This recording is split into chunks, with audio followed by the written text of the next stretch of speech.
Yeah, welcome to On the Real with Pastor Adam McCain. We're coming to you live from Christ for the Nations Institute, the greatest Bible school in the whole world, right here in the big metropolitan of Dallas, Texas, with campuses all over the world. And I have a very special guest with me today, pastor, evangelist, apostle, prophet, anointed bishop of the nations. Jedi Master. Mr. Chris Estrada. Thank you. Yeah, thank you. I like that little backup. I appreciate that. Yeah, 100%. Yeah. Hey, Chris, you and I have been talking. You've been ministering here at Christ for the Nations the last couple of days, and you guys have really been in something. It's special, yeah. You're a part of a team called Missions Me. Mm-hmm. And even in our time together, you even expressed, what a name, right? Yeah. Missions Me. Yeah.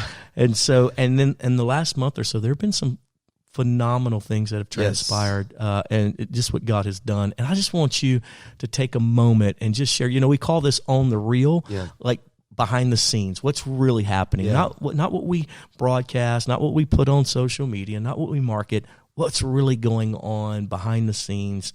And the goal is, in a podcast like this, is to strengthen everyone who listens to it. My goal is that On the Real helps people get a little closer to Jesus. So good. Strengthening their day, making them a little more like Jesus every day. And then those who maybe don't know Jesus, as they maybe tune in with us, maybe to have a better picture of who he is. And hopefully find that same love that we found with him. But, tell us what Missions Me has been about.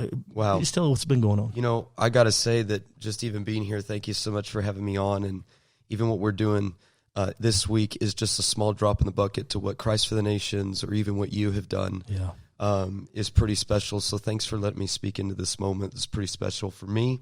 But yeah, Missions Me is a fresh move. And I say that not to boast. I say that because we really feel like God is unlocking some things at an accelerated pace. And to give you some history would also explain the present, because we found ourselves in the office of the president of Honduras in 2011.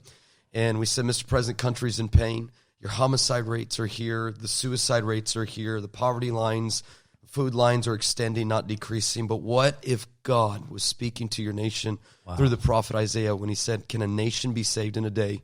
Can a people be reborn in a moment? We said, Mr. President, we've come to petition you for 5 things. Number 1, would you stand with us 2 years from now declaring that Honduras is a new nation in the largest stadium, in the largest city of your nation? Number 2, would you open up all the borders so we can ship in millions of dollars of humanitarian aid? Number 3, would you give us access to every high school in your nation so we can bring an army of 2,000 missionaries to do a gospel presentation, altar call, laying on of hands, and a follow-up campaign for anyone that makes an eternal decision? Number 4, would you give us the 18 largest stadiums in the 18 largest cities of your country? And would you underwrite all the audio, visual, and lighting for those stadiums? Just some small asks to journey a world leader. Right. And is he even a believer at this moment? No. Well, let me put it to you like this. We work with a lot of people who are Catholic, a lot of people who are just in the journey, not necessarily. Yeah, they want to serve. They want to be embraced. They want to claim, but they're still smoothing out edges. But he's never had an ask like this. Never. And he took a resolution right there out of his desk and signed it into motion, and it birthed the One Nation, One Day movement. And if I could put it to scale on anything, if you have ever gone on a missions trip, if you've ever been out of the country to serve in a Christian capacity, just think of everything you've ever seen on a missions trip and put it all into one, and that's what we did. Water wells, orphanages, women empowerment.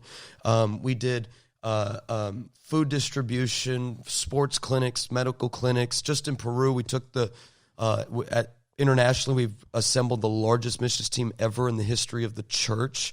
10,000 missionaries from 43 different nations, 150-plus organizations to pound ground in the nation of Peru.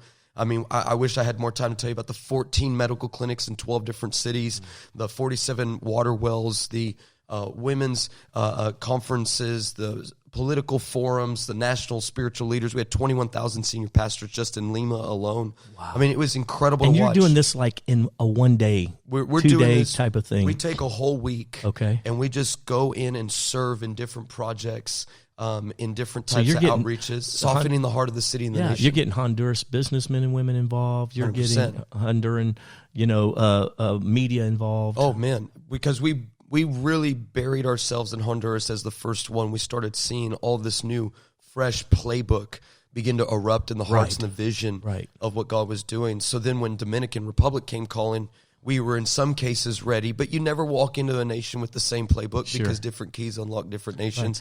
Right. And one of the nations, you guys literally had to build the runway. Tell that. True. So that was Honduras. The Minister of Tourism came to us and said, "Hey, you're not going to be able to come." And we said, "Why?" And he said, "Well, you chartered 747s. And the only reason we had to rent planes was because no major airline would believe that we could purchase 2,000 tickets. Nobody would believe us. They didn't even do that for the Olympics out of one place. So we so you chartered 747s. But the biggest plane that could land at their biggest airport in Honduras was 737. Oh my God. So they said, "You can't come." And we said, "No, we coming. No, like we've got 2,000 people. We're coming." We said, "What do we need to do to make this happen?" And they said, "Well, you've got to tear up all the runway. You got to get us new lighting in the runway. You got to pour new concrete over that lighting. You got to get us new tech and radar in the towers. You got to get us new emergency vehicle services. You got to extend our terminals. Pretty much you have to build us a bigger airport." And we said, "No problem. Let's do it." Yeah. So you rallied the Christian community to finance that. I'm telling you, 6 months later, the lighting went in, the asphalt was poured, the new emergency vehicle services showed up, the terminal was extended, and the first 747s to ever land in Honduras were filled with ambassadors and missionaries from heaven. Wow. Can a nation be changed in a day? In a day. And that's kind of like what you're asking, to understand what we felt from God for Los Angeles. We were convinced God is making an aggressive move on America. We were convinced of this. So you'd been doing these other nations for 10 years. And then you had this moment where God told the team, LA. Focus on America. Tell us about that moment, because there's been a couple pieces of that. We were standing on the top of the Dream Center because Pastor Tommy was with us in Honduras. And he said, this was the Pastor Tommy Barnett, absolute legend in general in the church and the body. And he said, why don't you come out to the Dream Center? So we come out, doing the classic Thursday night service. We're taking the tour, staying on top, looking over downtown LA. And he says, "Boys, the what I saw in Honduras was the top 3 missions moment of my life." Wow. And he said, "Could we create a moment like that in LA?" Now, at that moment, we had no vision for it. We had 5 years ago. How long ago was this? This was 2013. Oh, wow. So this was 8 years ago. We had no runway for this. But when a general speaks in spirit, you don't respond in logic. So to honor his pure request. Come back to that. Say it one more time. When a general speaks in spirit, you don't respond in logic. No. You know he's saying something that resonates with you, but you may not have capacity in the schedule, in the budget, in the immediate vision that you can forecast in yourself. But you know there's something to God. Yeah. You know there's something that you're clinging to, and it's clinging to you now. As if he's going to put it in the back burner and constantly keep it warm. A seed has been sowed. Oh, 100%. Well, fast forward, 2019 end of 2018, and God starts really speaking to all of us on the team. I'm going to make an aggressive move on America. This is pre-pandemic. I want to totally sidebar for a moment. I'm sorry to interrupt this, but I think our listeners have to know this. One of the things that I love about Missions Me is that there's not a face, a one-man show. No. I want you to speak to the team concept of doing things that are unbelievable in nations. I believe this is why we're struggling in really changing the world. I see that. I can see that. Can you just speak to, there's a group of you. Yeah. You don't have to call out their names. I don't know where all that lands right now for this podcast, but just tell me what that team thing looks like. You know what? We choose to live, decide, build in the realm and the safety of covenant relationship. There's a difference between contract and covenant. Contract sets the terms on which we separate. Covenant sets the terms on which we stay together. That's right. And so there is a team of incredible people who will come together and really begin to seek the heart of God, then begin to flesh out the strategizing, the resourcing, what does it take? And we all come into agreement and alignment. And I know this probably scares some people because they, especially those of us who have led and been the top person, and then to come into a team like this and go, how can I trust that your decision-making is not going to hurt the vision or it's going to hurt this team or it's going to derail what we're doing? but it takes insane levels of trust. Yeah. Because you're operating covenant. But that's exactly what God does to us. He trusts us with the gifts he puts inside of us. To some he gave 1, to some he gave 5, right? He trusts us. And so we're trying to model what an apostolic hub or an apostolic team would look like. There is, on paper, yes, we have somebody that's can veto everything and put their fists on the table and go, no, this is what we're doing. But that's never happened. In fact, when we've come to an impasse or a crossroads, we've stopped and said, well, no, we need to pray and process about this more. Let's take 24 hours, 72 hours, however, and we come back around, and it's amazing how the Lord will move whoever is a little nervous or maybe in disagreement, how the Holy Spirit will move us all into alignment. Yeah, I know the Reform guys are all about eldership, like moving as elders. I know that, unfortunately, Christianity's become much more corporate.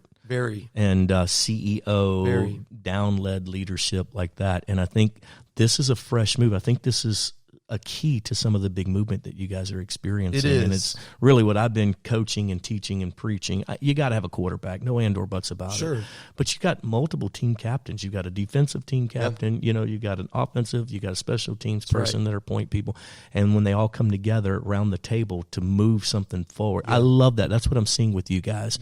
And so you're in this whole thing of one day LA starts stirring, and you guys this talk is pre-pandemic. This is pre.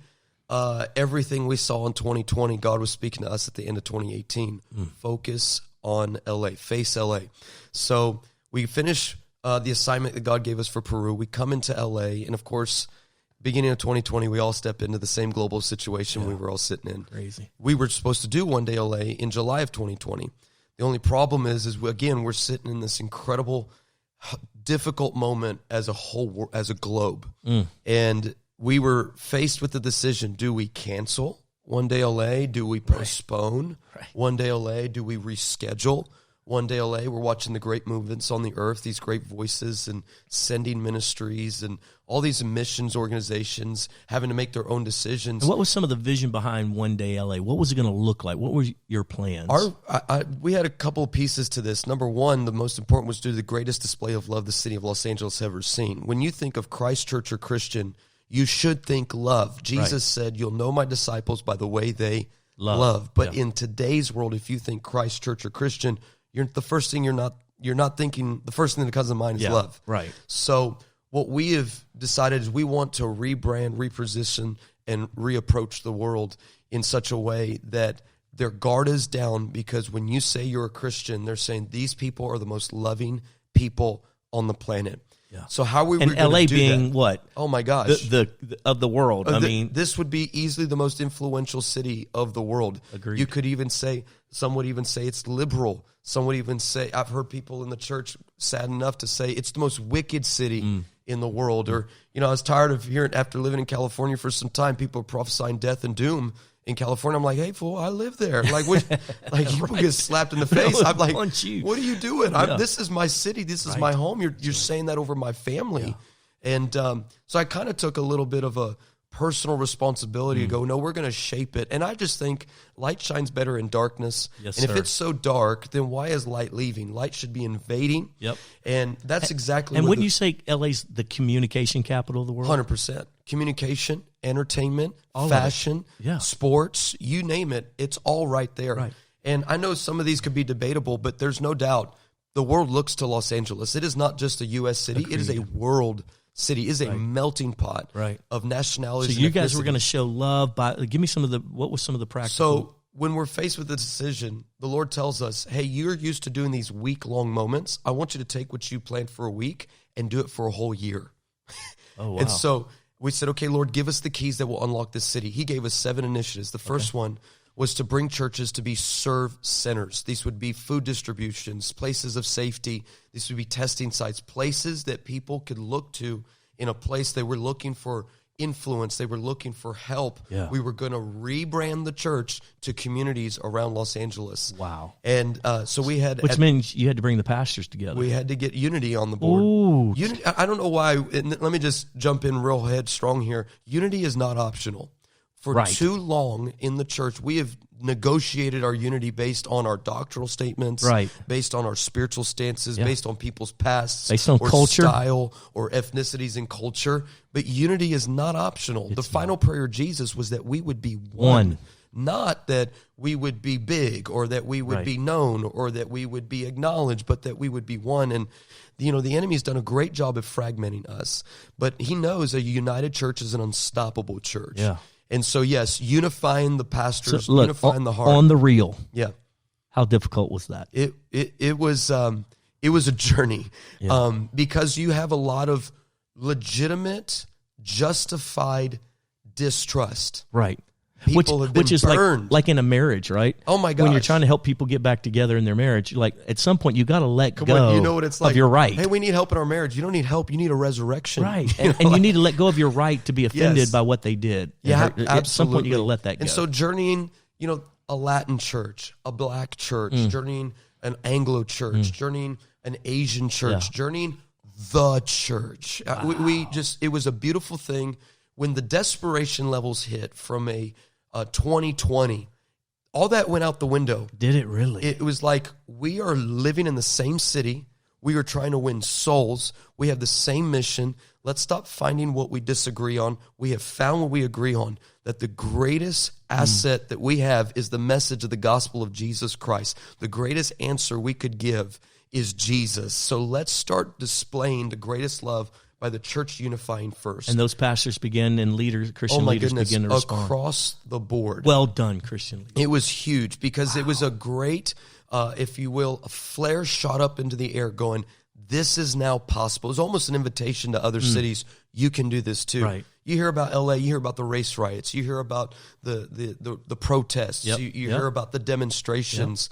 And it was powerful to watch the church come together in such a unique time, in such a desperate hour, that there was such a unity, that there was a favor that was unlocked, there was a authority that was unlocked, there was a blessing that was unlocked that would not have come had unity not led the way. So during the time, they all became care centers. 100%. So here we are as serve centers. We're all moving forward.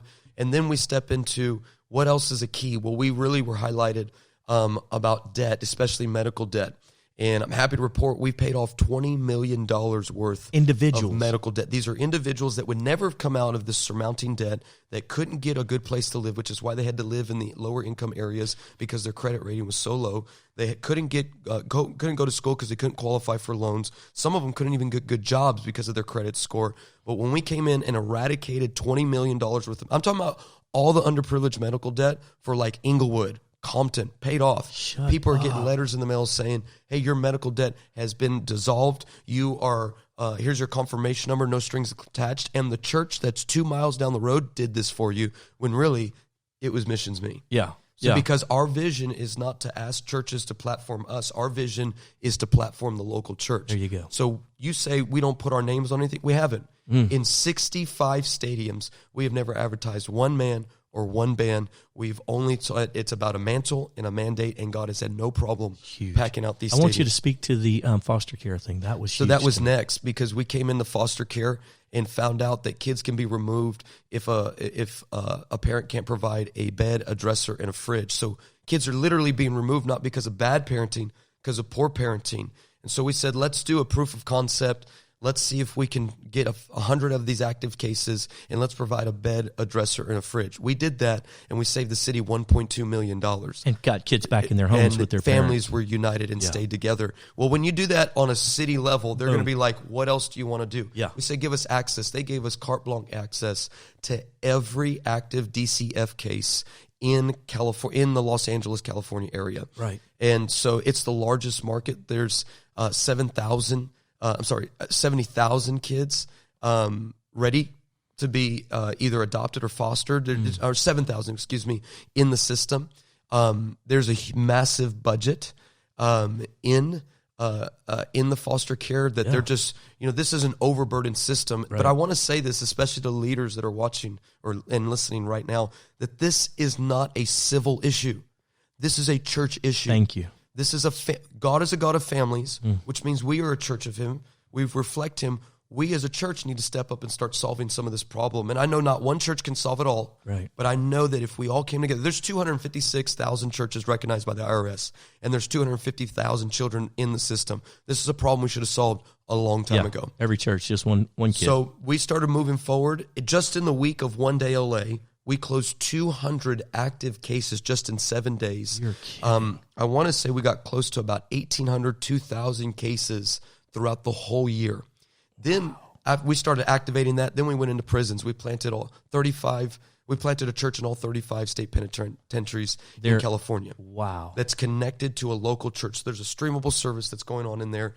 They're being plugged in. We're saying when a convict becomes a convert, they have a community to continue to establish covenant with God with.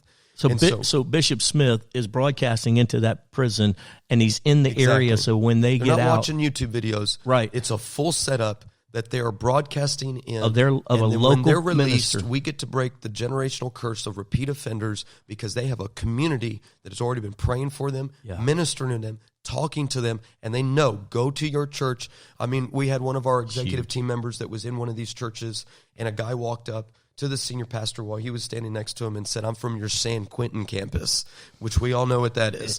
And he said, "Oh, really?" He said, "I just released. This is my first week out. Here I am at church." Pastor gets up. We have a member from our San Quentin campus that just got released. By the end of that church service, he had a car, he had a job, and he had pockets full of money, because that's how we break that cycle. Right. And discipleship to continue. Hello. Let's do it. I know. It's not a mystery. Wow. It's just simply involving yourself.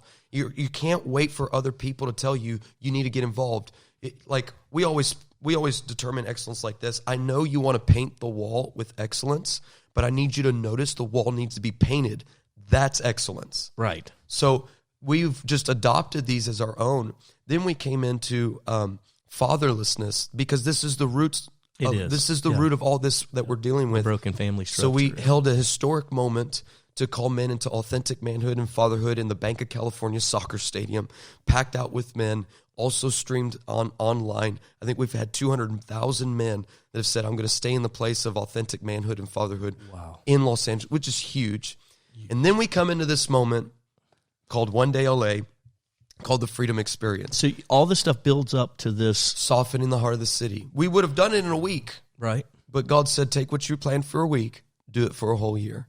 Okay. So here we are doing this, and then we go in and we're doing everything from rebeautification projects. Like, these schools have been closed for the better part of 2 years. Kids are anxious. Kids are full of concern. Mm-hmm. The best thing we can do is soften the blow of the first day of going back. Whether they're wearing a mask or not does not matter. So you picked 3 days to kind of be the culmination. 7 days. 7 for a full days. Week. And you amp up all these other projects. We painted schools. We did landscaping. We resurfaced picking up trash. We went into different neighborhoods. We're handing out.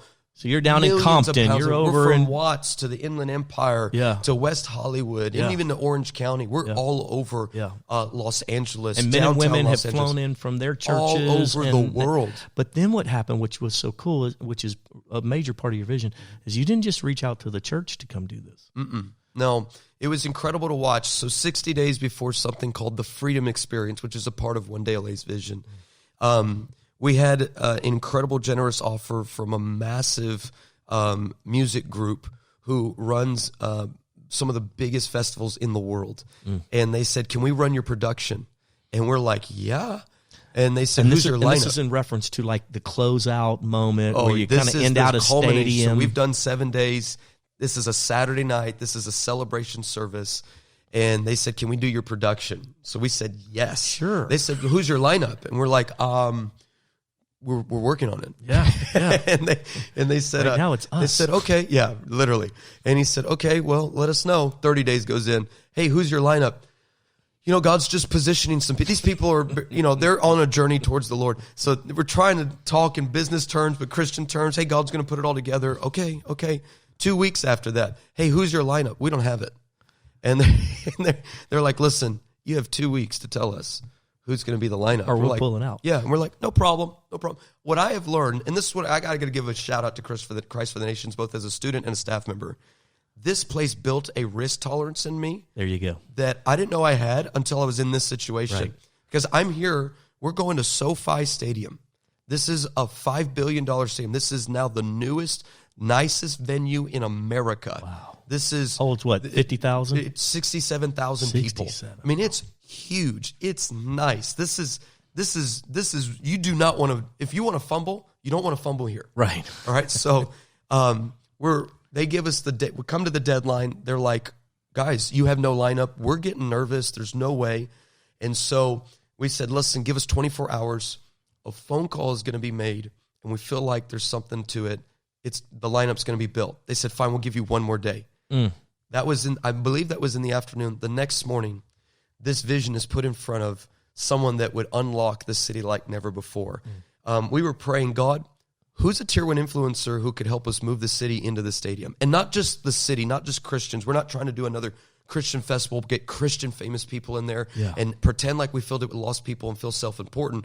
We want to do this to where we're filling the stadium with people who need Jesus. So we said, this city is moved by a lot of things, but one of the main things is some key voices. So we said, who's a tier 1 influencer? And we made a list. Who's a tier 1 influencer that's a Christian? Well, that list got real short. Then who's a tier 1 influencer that's a Christian that is not afraid to talk about their faith? Well, that list got really short. Who's a tier 1 Christian that's not afraid to talk about their faith and will do it with us? And that's eeny, meeny, miny, Justin Bieber. So sure enough, in only the way God could do it, this vision is put in front of Justin, and he begins to have a moment where he is tearing up, crying. He begins to talk about how this is something that's in his heart. We're going to call it the Freedom Experience. And he leverages his influence and builds the lineup of Jaden Smith, Chance the Rapper, Tori Kelly, Carrie Job, Chandler Moore, and himself with his actual band, which is a whole nother level, and says, we're going to do the Freedom Experience, gets them to post on it. Well, when Justin Bieber gets on, when Tori Kelly gets on, when Jaden Smith gets on, the social media community starts a absolute digital fire.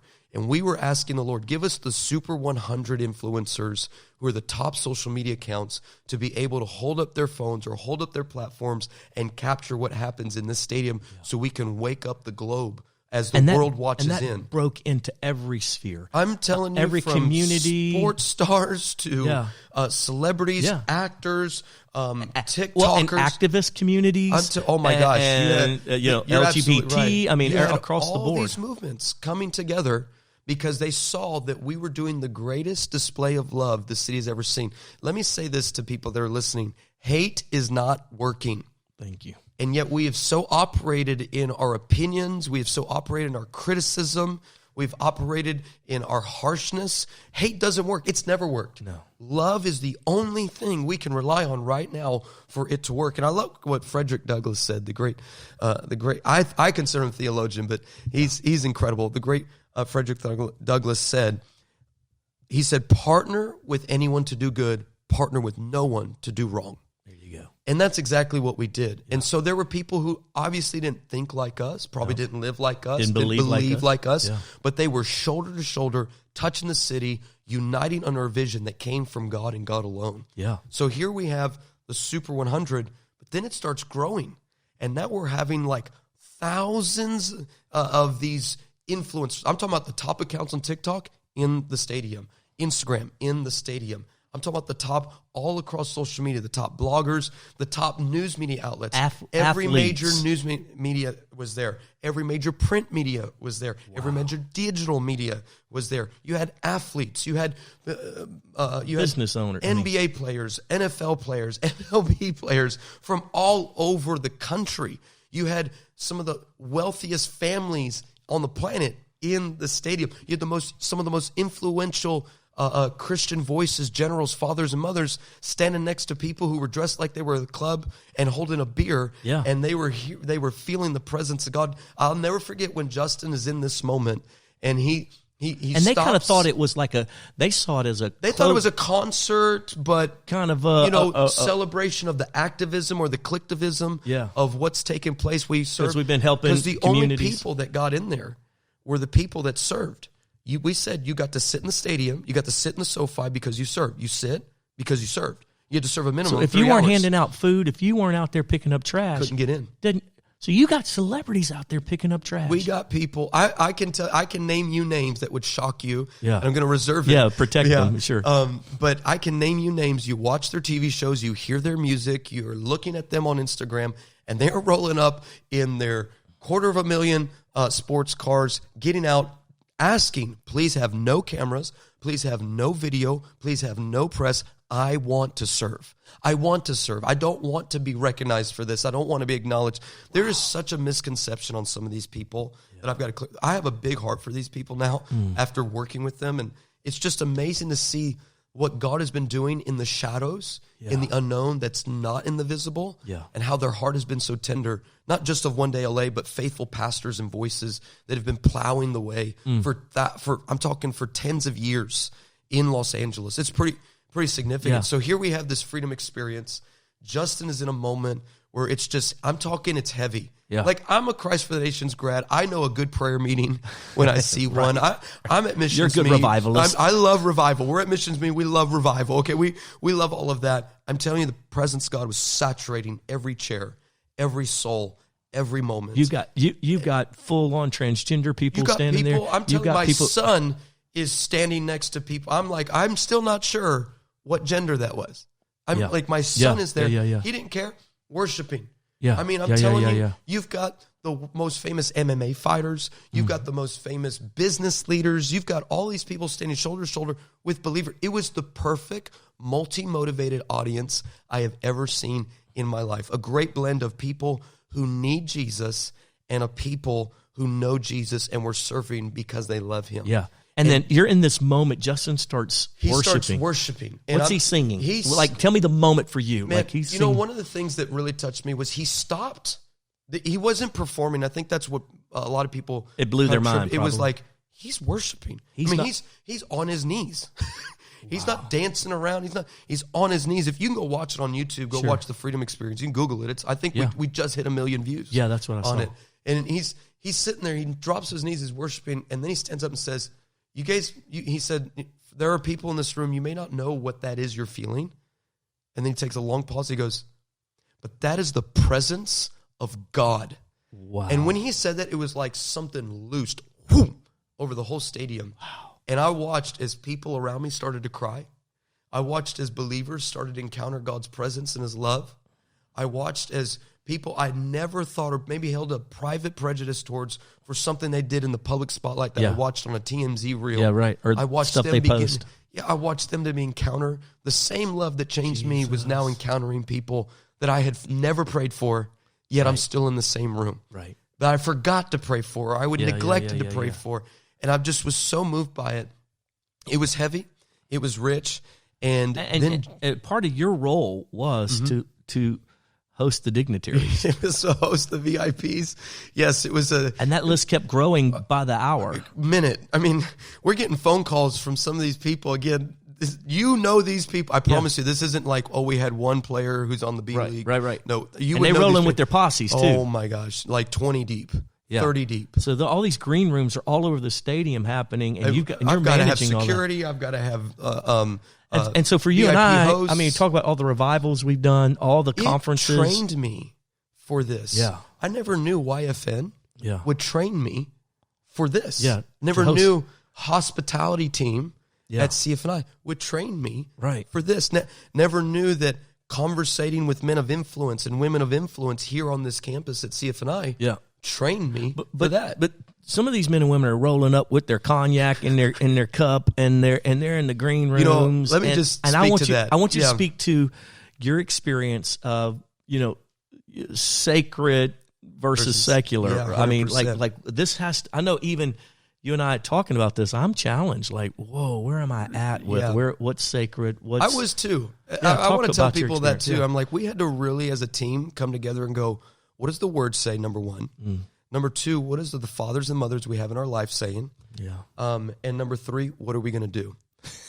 So we heard from the fathers and mothers first as we announced. They all knew we were going to make a big play. We never made that a secret, that we were going for tier one voices and influencers that were going to stand in the stadium and help amplify the moment.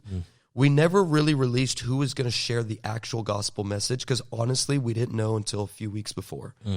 That was one thing we were praying into And it just seemed to land on the individual that it did. And so as we were moving forward, we post about Justin and Jaden and Tori and Chance, and we post about Carrie and Chandler. You know, there were some people that had some concerns, legitimate concerns. How can you bring those people together? You know, how are you bringing these people together, and you're calling this a Christian event, and we sense a little bit of compromise. It was a legitimate concern. Yeah. As we went in, we realized that perhaps maybe people are thinking that we're going to allow Chance to preach the gospel or Jaden to preach the gospel. And are these people even saved? You know, what's the spiritual state of so-and-so? Sure. And, you know, I had a few people ask me that. I'm like, well, let me stop you right there. Have you ever prayed for them? Have you ever fasted for them? Sure. When's the last time you called a group meeting to pray for their soul? Or have you ever been concerned about them until now? Did you care until now? Well, no, I never did. Then it's none of your flipping business. Wow, I'm just reminded, even Jesus said, you know, I mean, because this is a journey for me with you in this, you know, and your team, and just reminded of Jesus said, you know, the prostitutes and the tax collectors are getting in ahead of you. They are. And I wonder why, because he didn't look at the cognac, he didn't look at the mini skirts, he didn't look at the there was some that don't know what modesty is, and that's fine because that's what they've come from. I don't care. I care that you're there. I don't care how you came. I care how you're leaving. And so this is where we landed with having some of those people on the stage helping us amplify them. They're not preaching the gospel, but most people would not know that they're on a spiritual journey. They have a right at some significant points. And you look at Scripture, when Jesus delivers the demoniac, this is the chief representation of sin and wickedness and a stronghold. Right. And he delivers him, and he doesn't tell him in the same day. He doesn't say, sit and be quiet. He tells him, go and tell.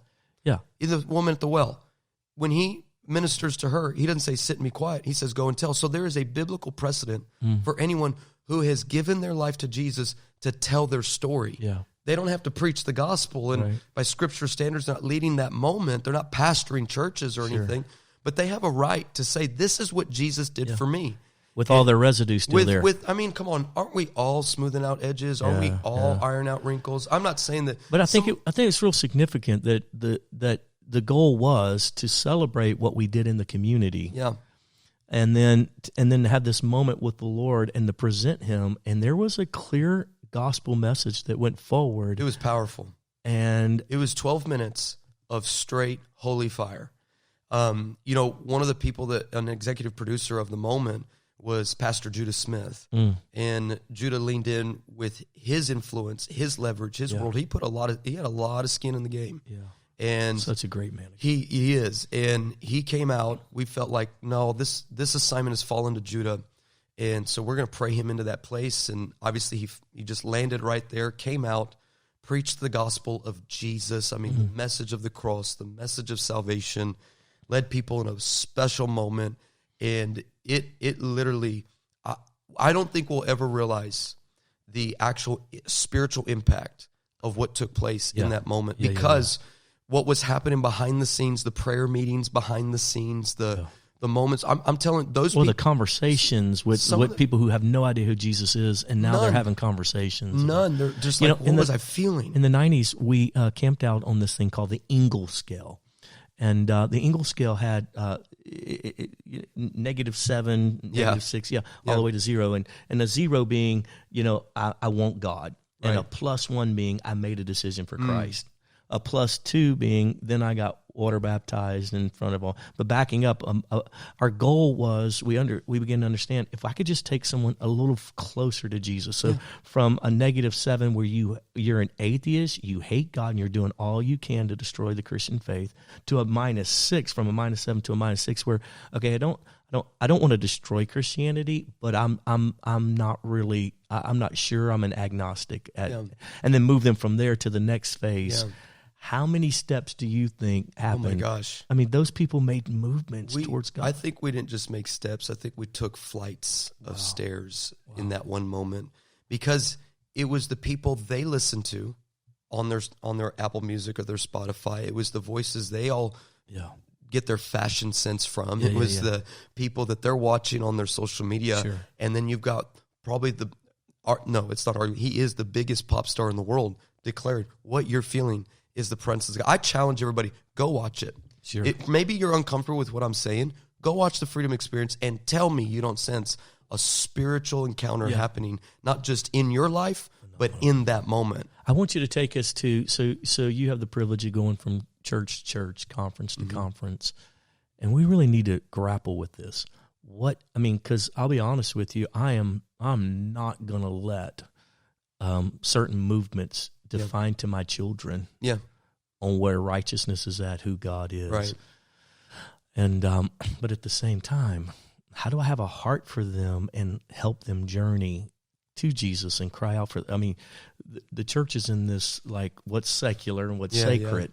So just speak to it a little bit. You're seeing it. You're seeing pastors that are. I'm seeing pastors quit the ministry like crazy. Yeah. And that's my world. My world is to help leaders, help believers, help lost people take a step closer to Jesus. But if I'm losing leadership, what do we do? And so just talk to us. What are you seeing stir in the earth right now? I definitely feel for pastors after a year like 2020. And I will not cast any stones on any pastors that need a break. Thank you. I will not hold them in criticism or sharp judgment. Nobody knows. I think the most stressful job in the planet, absolutely, in the last, I would say, 18 months, is the role of a senior pastor, a youth pastor, an executive, any pastoral role. Yeah. And I think it was because they had to learn how to adapt in such a short notice, which is true. I was taken back by a study I was reading about Lewis and Clark. And I'm going to answer your question. Just journey ahead with me here. Let's go. Lewis and Clark, I'm a history buff. I love history. I love reading. Yeah. And he was, this researcher was taking Lewis and Clark and comparing that to what we were all in a pandemic, in where everything has been disrupted. Every model of life, economy, education, church, business, all of it was disrupted. You had businesses file for bankruptcy because their business model was not prepared for a stay-at-home order. Churches shut down because they were not ready for a stay-at-home order. Everything was disrupted. And he says, Lewis and Clark were petitioned by the U.S. government. You have to find a passageway from the Pacific Ocean. From the Pacific to the Atlantic. If you don't, America cannot become the center of commerce, as we are in between the East and Europe. And we can have a route created through our nation that gets us, and we can tax it, we can supply it, we can do everything. We need you to find a way. So Lewis and Clark go out. They are river explorers. Right. Their expertise is being on the river, a good flow. Right. They're used to this. Not this mountains. Is what they're accustomed to. Right. Then they hit Colorado. Well, back up, because I'm from Louisiana. What happened when they hit them swamps, man? Come on. No, all right, Colorado, all right. So then they hit Colorado. And at Colorado, they recognize that the canoes can't survive in the low shallowness of the water. Okay. And now the terrain has changed. And the terrain is no longer rivers. It's now mountains. And there's a journal entry, I believe it's by Meriwether Lewis, who says, the terrain was asking us to learn rock climbing while we were rock climbing. Well, there you go. We said our expertise was in river exploration, but we knew the assignment and we knew the mission, and the terrain changed, and we had to adapt to the terrain. And I think that's what pastors are having to do right now. Sure. You're adapting to the terrain. I think we watched, again, in the significant year that will be embedded in our memory forever, a need for biblical understanding and foundation.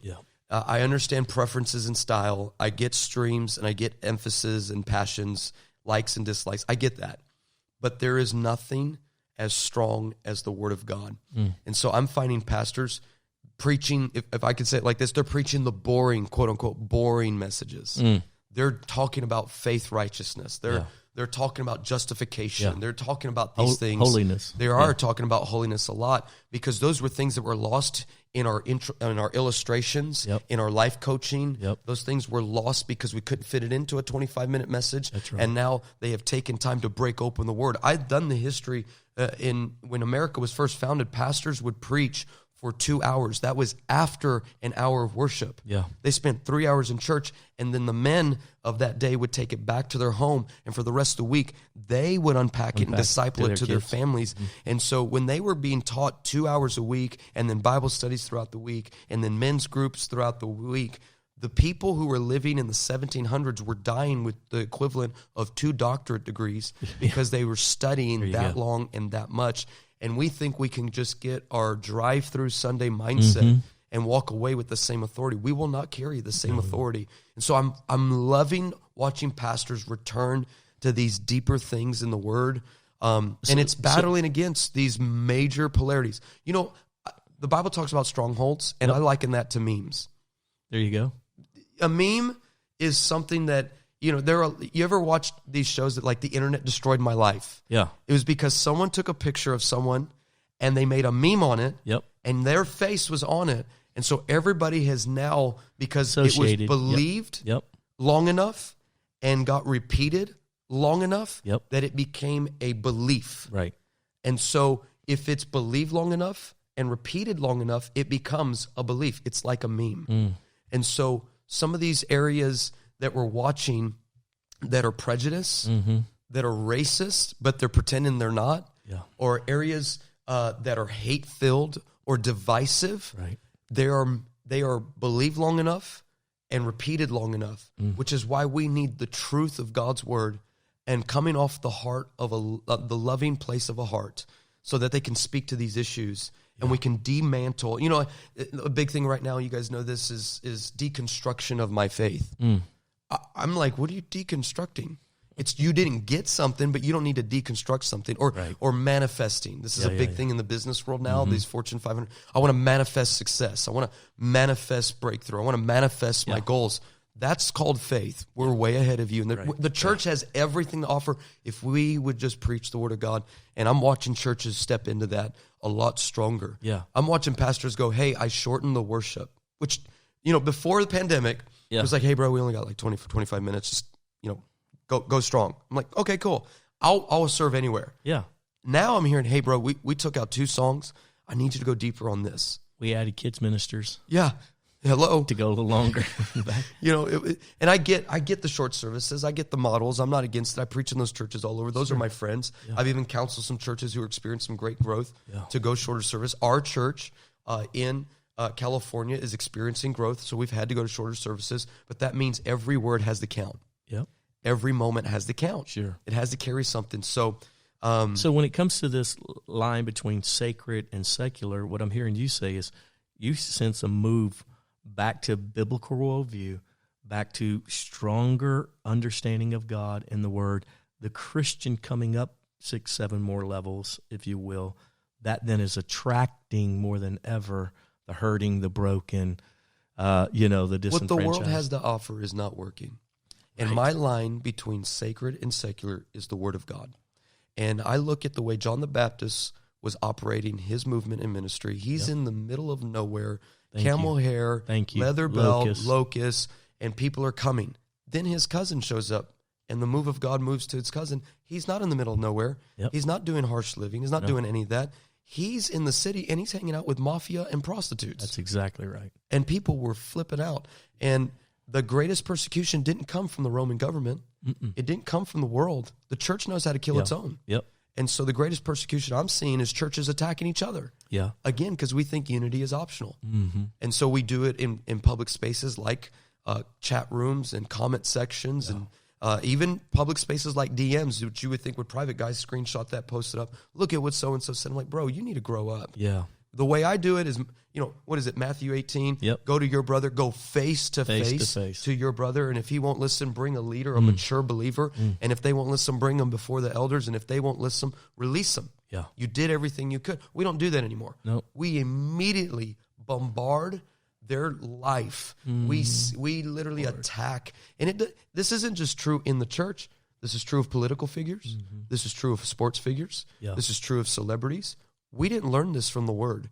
We learned this from the world, and let it not be said that the church was more discipled by the world than the Word. Yeah, I've been around a long time, and one of the bad habits of the the church, Christians, is the moment some type of celebrity begins to have an experience with the Lord, we want to use that, put them on the stage. Oh my gosh. And so true. Yeah, and to your point, they're on a journey. They're not there yet for us to piggyback off of their influence. And what I appreciate about this experience that you guys had is they were trying to get into this thing. They were. With you. You weren't trying to get them. As far, you understood a couple key believers who were influencers. Their heart was in it. But they then drew in all of these other people who are great influencers but do not know God at that level. And so what if we as the church what if we love what's in front of us? What if we're consistent in training up and building up like we're supposed to? And will that not, because he said if he'd be lifted up, he'd draw men to himself. Right. So, man, great job. Please tell the team there that we're so proud of them, happy to be a part. Well, they love you. Yeah, and I love them greatly, and I'm so grateful that you're on this podcast with us. And I hope as you've been listening to this podcast today, you took away a couple key truths and hopefully helped you get a little closer to Jesus. One of the big things that we wanted you to take away from this podcast is the difference between secular and sacred and how they come together and how we reach and love hurting people. And when we begin to actually provide, for those basic needs of humanity, that the world gets involved. They want to be a part. And then if we're standing strong and living for Christ in a pure way, that they will look up and go, I want that, which is what you guys experience. And I hope you caught that in today's podcast. Thanks again for joining us on the Real. I'm Pastor Adam McCain, and we had a great guest here today, Chris Estrada. Have a great week.